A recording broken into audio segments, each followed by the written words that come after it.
Salut à toi, j'espère que tu vas bien, que ta semaine commence bien. Alors moi j'allais attendre que le camion qui est dans l'impasse près de chez moi dégage, il commence à me saouler parce qu'il fait un boucan mais infernal. J'allais attendre, mais là ça fait quasiment un quart d'heure, 20 minutes qu'il est là, donc je me dis que si je commence pas maintenant, je ferai jamais ce podcast. J'espère que tes oreilles du coup vont survivre à ce boucan-là. Peut-être que t'entends rien, ce serait pas mal. Ce serait l'avantage du micro-cravate. D'ailleurs, j'utilise plus trop le gros micro, enfin le micro bleu dans lequel j'avais investi malgré le super son qu'il a, parce que c'est un peu plus chiant à installer. Tu sais, moi j'en ai déjà parlé la semaine dernière. J'aime bien être avoir la caméra et le micro installé rapidement et puis parler directement sans avoir à m'emmerder au niveau de l'installation, etc. Mais ça reviendra sans doute parce que la différence de son est quand même énorme. Alors aujourd'hui, rien à voir avec les micros, quoique je voulais te parler de téléphone. Alors, le téléphone, c'est un truc qui fait flipper énormément de monde, et toi aussi sans doute, et moi ça a été mon cas, et je te l'avoue encore, je suis pas parfait au téléphone, j'ai pas mal d'améliorations à faire, mais je voulais simplement partager avec toi pas mal d'astuces, des trucs que j'ai appris au fur et à mesure de mon expérience. Faut savoir un truc, c'est que là, moi j'ai jamais eu autant de rendez-vous téléphoniques, ces 3 dernières semaines, là j'enchaîne les appels téléphoniques parce que je mets en place tout un système, j'y reviendrai plus tard, mais qui me permet d'avoir énormément de prospects. Je suis en train de faire un petit truc sympa, donc je suis en train de travailler là-dessus, mais ça m'amène à avoir énormément de rendez-vous téléphoniques et moi j'en ai toujours eu un peu, mais jamais autant. Et le truc, c'est que le téléphone, souvent, il y a pas mal de gens qui essayent de l'éviter. Je voyais pas de l'éviter voler dans les airs, éviter le téléphone, pardon, excuse-moi pour les sales blagues. Du coup, ça va pas du tout ce début de podcast. C'est pas grave, je vais pas recommencer. Et du coup, j'ai vu il y a pas longtemps dans le groupe Facebook Esprit Libre que j'ai créé, tu peux voir le lien dans la description, il y avait quelqu'un qui racontait il y a pas très longtemps que c'était une fille elle essayait d'éviter un maximum le téléphone et elle préférait du coup choper des clients directement via internet, via les emails, etc. Et elle demandait est-ce que vous pensez que c'est vraiment vital le téléphone? Alors le téléphone, tu peux pas y échapper si tu as envie de gagner bien ta vie en tant qu'indépendant, parce que les gros clients, c'est ce que je lui ai répondu et elle m'a dit bon, c'est pas faux. Les gros clients, en fait, ils ont pas toujours le temps d'envoyer des emails. Ils ont le temps de parler 5 minutes, mais ils ont pas le temps de blablater par email. Moi, le nombre de clients, en tout cas de prospects que j'ai chopés et qui me disent bon, on peut parler au téléphone directement. Il est impressionnant ce nombre-là par rapport au nombre de gens qui sont prêts à échanger par email. Tu vois, l'objectif de l'email ou de la messagerie, si tu es sur LinkedIn ou peu importe, c'est de renvoyer, de générer un appel téléphonique. Et l'objectif de l'appel téléphonique, c'est lui-même de générer un rendez-vous. Ça, c'est important de le savoir. Le tunnel de vente, entre guillemets, pour un gros client, c'est email ou réseaux sociaux, peu importe, rendez-vous téléphonique et rendez-vous physique. Parfois, c'est directement rendez-vous physique, mais t'as pas mal de gens qui passent d'abord par le téléphone pour savoir si t'es très intéressant, si t'as quelque chose à leur apporter ou si t'es juste un vendeur de carpette comme il y en a beaucoup. Mais voilà, du coup, tu peux pas trop échapper au rendez-vous téléphonique, peu importe même si tu te dis oui, mais bon, je vais choper des clients sur Upwork d'ailleurs c'est plus Upwork, une plateforme freelance ou je vais m'arranger pour éviter ça. N'évite pas. Si t'évites, tu n'auras que des clients pourris. Quand je te dis pourris, c'est-à-dire des clients qui ne payent pas bien. Ça peut arriver, mais il peut y avoir un ou deux clients qui vraiment, vraiment intéressants qui ne passent pas par le téléphone. Mais honnêtement, je vois pas trop quel genre de client ça peut être. Donc, il faut que tu fasses cet effort d'accepter que les rendez-vous téléphoniques sont importants. Et du coup, à partir de là, qu'est-ce que tu fais? Il y a plein de gens, je sais, ils ont vraiment envie d'éviter ça. Mais moi, à la base, je suis extrêmement flippé du téléphone. Quand j'étais gamin, je faisais tout, mais absolument tout, pour ne pas répondre au téléphone. Peut-être que tu te reconnais, c'est un truc d'introverti, de timide, t'appelles ça comme tu veux, mais je vais être poli, mais j'arrivais pas, mais vraiment, vraiment pas à répondre au téléphone. C'était l'horreur. Alors, dans la vraie vie déjà, tu vois, les conversations avec les marchands et tout. Enfin, ça, c'est vraiment, je te parle d'un handicapé social, hein, dans le sens où je galérais vraiment. J'avais du mal en physique, en face à face, mais au téléphone, c'était encore pire. Alors aujourd'hui, je suis soigné par rapport à ça, mais j'ai encore quelques restes au niveau du téléphone. Rapidement, mais je vais t'expliquer comment venir à bout de tout ça. Mais du coup, voilà, tu te reconnais peut-être dans ce cas-là où t'as vraiment du mal à répondre. Moi, je faisais absolument tout. J'essayais de laisser mon frère répondre, j'essayais de laisser ma mère, mon père, bref, j'essayais vraiment de... Non, je peux pas, je suis occupé, répondez-vous, tu vois. Mais vraiment, des fois, je laissais même le téléphone sonner tout seul, même quand j'étais tout seul chez moi, parce que j'avais pas envie de répondre, j'avais pas envie d'être face à cette situation un petit peu gênante. C'était gênant pour moi. Je savais pas quoi dire, je savais pas comment répondre, comment me comporter. Bref, c'était l'horreur. Il y a un moment, tu grandis un petit peu. Là, je te parle de, je sais pas quel âge j'avais, mais bref, c'est pas très glorieux ce que je te dis là, mais je pense qu'on est beaucoup dans ce cas-là, surtout quand on est gamin. Et au fur et à mesure, voilà, j'ai eu de plus en plus d'appels, donc je me suis un peu sorti les doigts, si je peux dire ça. Et voilà, j'ai jamais été très à l'aise, mais ça va beaucoup mieux. Et aujourd'hui, je suis amené à avoir énormément de coups de téléphone. Donc, je dois, inventer une espèce de process, un système pour pouvoir être à l'aise et savoir comment ça va se passer. Bref, maîtriser le truc. Il y a beaucoup de gens qui flippent du téléphone parce qu'ils savent pas quoi dire. C'est comme quand tu vois, moi je fais un petit parallèle. Alors, je pars un peu dans tous les sens aujourd'hui, mais je fais un petit parallèle. À l'époque, quand j'étais lycéen ou collégien et que je devais faire un exposé, j'étais pas à l'aise pour le présenter face à la classe parce que je savais pas trop de quoi je parlais. Enfin, j'étais mauvais en physique, etc. Et en bio, bref, tous ces trucs où tu devais faire des exposés, j'étais mauvais. Je maîtrisais pas ce que je disais. Et du coup, j'avais peur de parler devant tout le monde. Aujourd'hui, je donne des cours en école, tu vois, en école de communication, etc. Je rencontre des clients, parfois ils sont 4 autour de la table, etc. Et j'ai plus peur. Pourquoi ? Simplement parce que je maîtrise ce que je dis. Je sais ce que je dis. Je raconte pas des conneries, tu vois. Je maîtrise parfaitement mon sujet. Et du coup, à partir de là, je sais qu'on peut me poser n'importe quelle question, je vais pouvoir rebondir par rapport à ça. J'ai pas peur des imprévus. Souvent, ce dont tu as peur au téléphone, c'est que les choses ne se passent pas comme tu les aurais imaginées. Tu as peur de l'imprévu.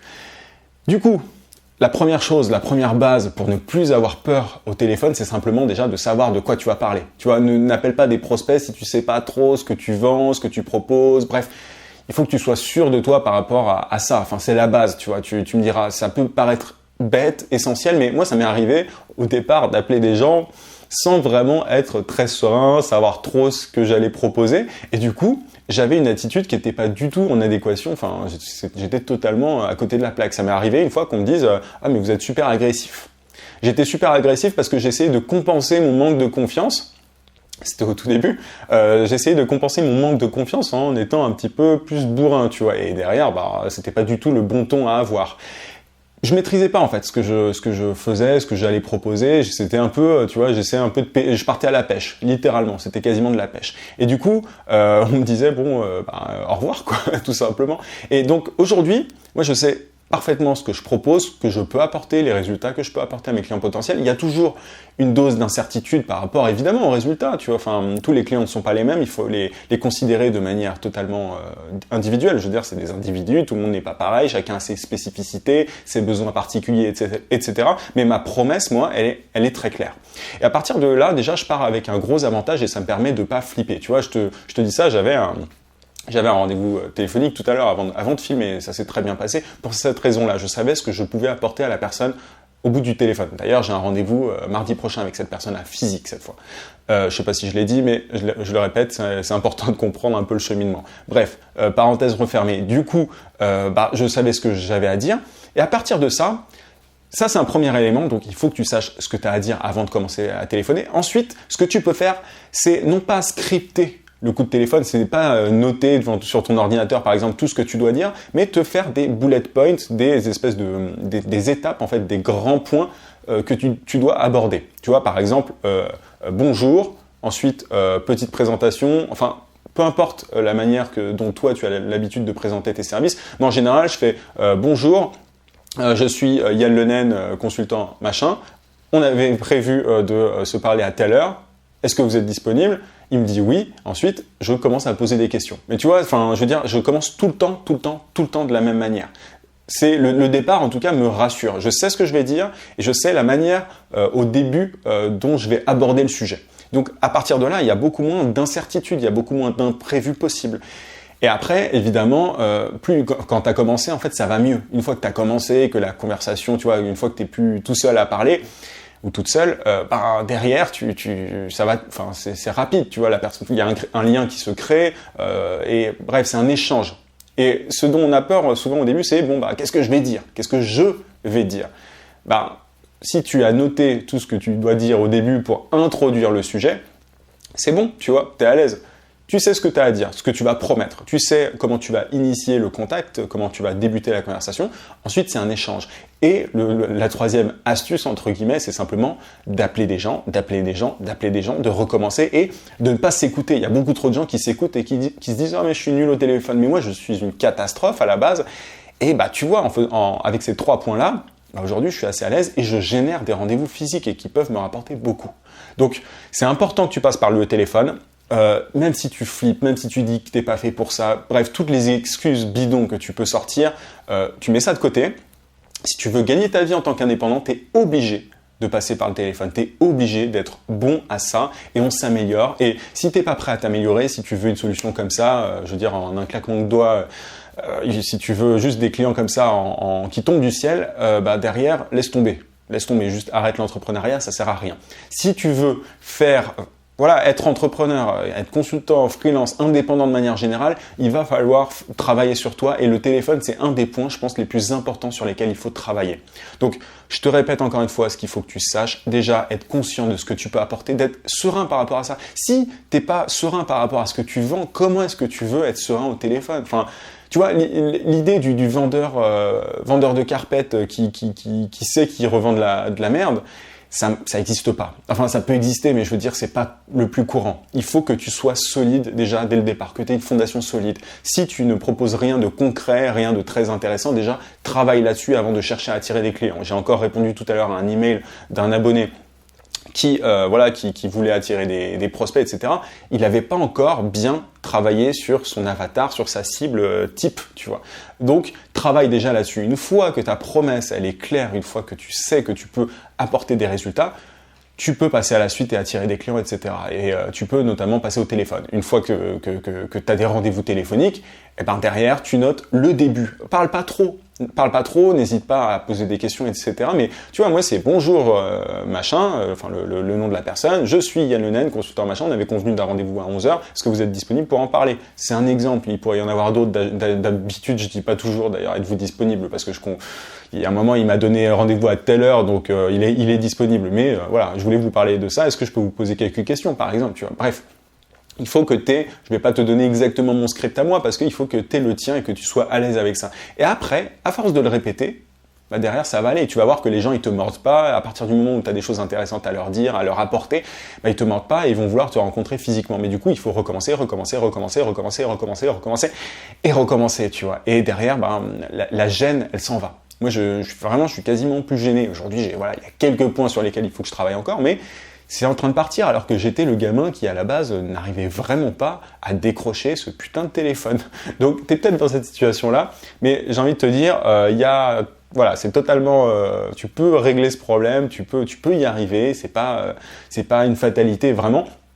Et les upsides, comment est-ce qu'on dit en français? Je sais pas, je parle comme un abruti d'américain. Les avantages que tu peux avoir grâce au téléphone, ils sont énormes. Les clients qui veulent te prendre au téléphone, qui veulent t'appeler au téléphone, qui veulent parler avec toi au téléphone, ne sont pas les mêmes qu'il y a sur Internet et qui veulent te payer comme ça directement. Ça, il faut le savoir.